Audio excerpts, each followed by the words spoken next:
John 20:18 says, Mary Magdalene went and announced to the disciples, I have seen the Lord, and she told them that he had said these things to her. Easter Sunday, the interface between a decaying earth and a new one, first contact with the world to come. We've had plenty of time and scriptural help to make sense of this, but for Mary Magdalene, the encounter with Jesus had nothing of this overlay. The moment was raw and strange, wonderful too, but chaotic and unsettling. People didn't rise from the dead then any more than they do now. Her first instinct was to tell the others. It was, if you like, the first piece of evangelism round the resurrection. Mary didn't hold back, but if she'd been self-conscious, she would have, because her testimony as a woman simply lacked the credibility it deserved in that era. Interesting that our faith hinges on evidence that can't definitively be proved, but can't be disproved either. We're left with a civil standard of proof. On balance of probabilities, did the resurrection happen or not?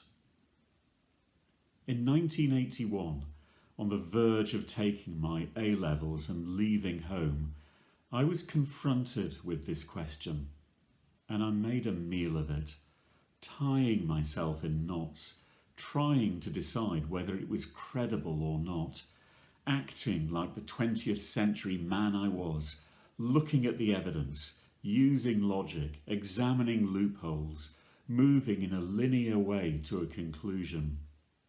Having exhausted myself trying to dodge God, I used the tract Journey into Life to make a personal commitment of faith, quietly, away from the gaze of others. Journey into Life, the slim booklet written by Norman Warren, Archdeacon of Rochester, in the study I would come to occupy decades later because of what he wrote there. The novelistic coincidence that God sometimes uses on a frequency specially for you. It feels like we've become less interested in evidence in the 2020s. It's the era of assertion. It's true because I say so. No evidence needs to be provided. You only need to shout loud enough and long enough and get other people to retweet or share your story with others, and bingo, the wards are empty, the election was stolen, the earth is flat. Trust me, someone said that to my face recently. We place a lot of emphasis on personal experience in telling our Christian story, and that's a good thing. It's authentic and it's real. And as it says in Revelation 12, the faithful overcome by the word of their testimony. But our story is rooted in his story. If we can only say, it's true because I feel it's true, we are closer to the new conspiracy theorists than is comfortable. We should call on evidence and help people face up to the logic. If the resurrection happened, it means Jesus is who he says he was, and the only honest response is to turn to him. If it's not true, then we can quietly turn out the lights, close the door, and go home. It is that defining a question. This is a much neglected task of evangelism that takes us right back to that first strange Sunday in Jerusalem.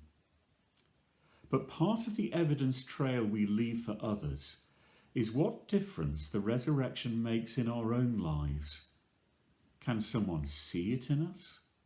Or are we indistinguishable in an identity parade of suspects?